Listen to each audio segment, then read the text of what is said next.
మన ఆదర్శ పాఠశాలలో సంక్రాంతి సంబరాలు అనేటివి ఘనంగా నిర్వహించడం జరుగుతుంది. ఈ సంబరాలు అనేటివి ప్రతి సంవత్సరం మన ఆదర్శ పాఠశాలలో నిర్వహించడం జరుగుతుంది. ఈ కార్యక్రమంలో పాఠశాల ఉపాధ్యాయ బృందం, విద్యార్థులు అందరూ కూడా సాంప్రదాయమైనటువంటి దుస్తులతో హాజరయ్యి ఈ ప్రోగ్రామ్ని విజయవంతం చేయడం జరిగింది. Thank you. ఆదర్శ పాఠశాల రామసముద్రం నందు సంక్రాంతి సంబరాలు ఘనంగా నిర్వహించడం జరిగింది. సంక్రాంతి ముఖ్యంగా సంక్రాంతి లక్ష్మిగా చెప్పుకుంటాం.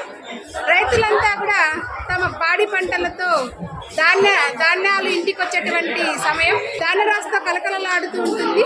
తెలుగు లోగిళ్ళంతా కూడా ముగ్గులతో, గొప్పెమ్మలతో, గుమ్మడి పూలతో పచ్చదనాన్ని పరుచుకున్నట్టుగా ఉంటుంది. అలాంటి సంక్రాంతి 3 రోజులు జరుపుకుంటాం.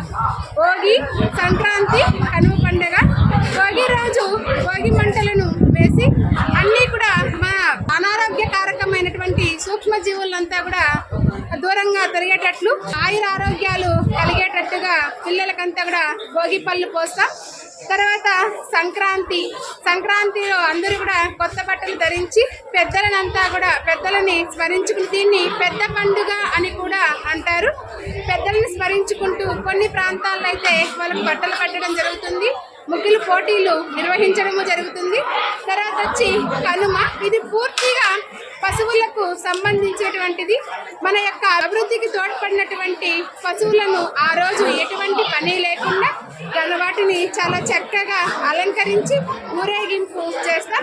రైతు అభివృద్ధికి పశువులు ముఖ్య భాగాన్ని పాలు పంచుకుంటాయి కాబట్టి ఆ పండుగల్లో మనం తీసుకుంటాం. అంతేకాకుండా సూర్యుడు కూడా దక్షిణాయనం నుంచి ఉత్తరాయణంలోనికి ప్రవేశిస్తాడు. ఈ ఉత్తరాయణ పుణ్యకాలం ఎంతో శ్రేష్టమైనది. ఈ సంవత్సరం అంతా కూడా తెలుగు లోగిళ్ళంతా కూడా ధాన్య రాశులతో కలకలలాడుతూ ప్రజలకంతా కూడా సుఖ సంతోషాలను కలిగించాలని మనస్ఫూర్తిగా కోరుకుంటున్నాం. మా పిల్లలందరూ కూడా చాలా చక్కగా సాంప్రదాయమైనటువంటి దుస్తుల్లో వచ్చి తెలుగుతనాన్ని ఉట్టిపడేటట్టుగా ఎంతో ఉత్సాహంగా ఈ సంబరాల్లో పాల్గొన్నారు. చాలా వేడుకగా మేము ఈ సంబరాన్ని జరుపుకుంటున్నాం.